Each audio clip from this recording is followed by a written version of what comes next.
While World Energy GH2 revises its environmental impact documents, some people living on the Port Peninsula are waiting and worrying about the mega project. The area could be the site of 164 wind turbines that are 200 meters high, plus 197 kilometers of new access roads. People living in some of the communities are distraught about the development.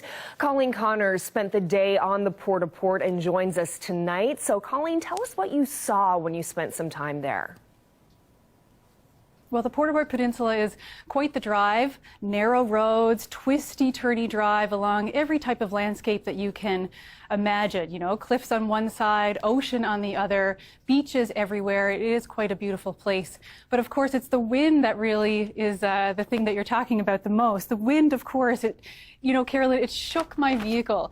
I could feel it while I was driving, of course. And then I got out with my tripod and I had to get the sandbags out. And even with the wind and the sandbags, my camera almost blew over. And of course, that's the wind that we're talking about here tonight. And the area is just so beautiful. People take such pride in their homes. They have such beautiful homes. But on many of the properties there, you see these big stark signs in red and white. And those signs are on people's front properties, saying things like, protect our wildlife, protect our home. They're in Piccadilly, Mainland, Campbell's Creek, and Felix Cove. And I stopped in Piccadilly to talk to one woman. She's a hairstylist with clients coming in from nearby Stephenville, and she believes that the construction portion of this mega project is going to kill her business.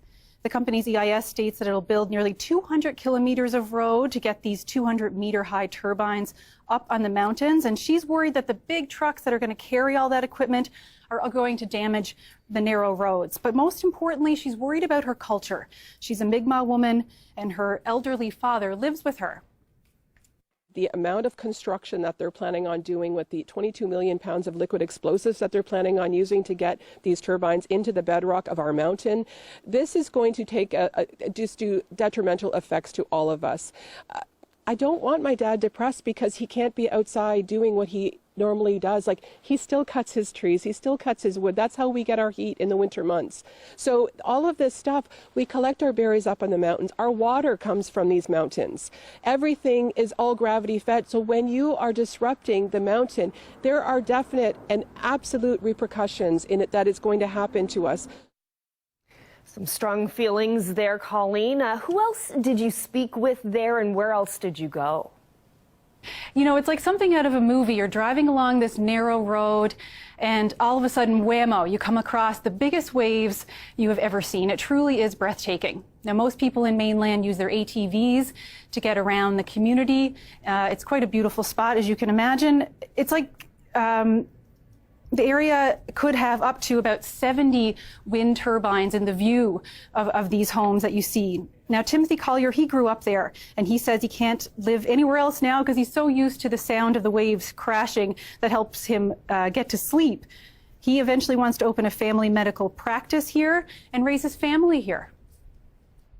A project of this scale, I am sure, will create basically a mass exodus from this community. People don't live here because they wish to live inside of an industrial development. They live here because it's rural Newfoundland. They'd like to be self-sustaining to a degree. They like to have basically their privacy.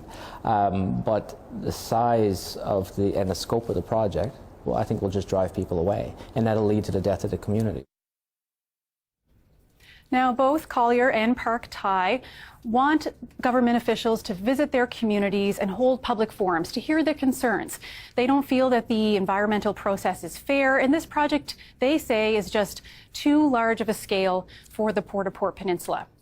But Premier Furey has no plans to visit there.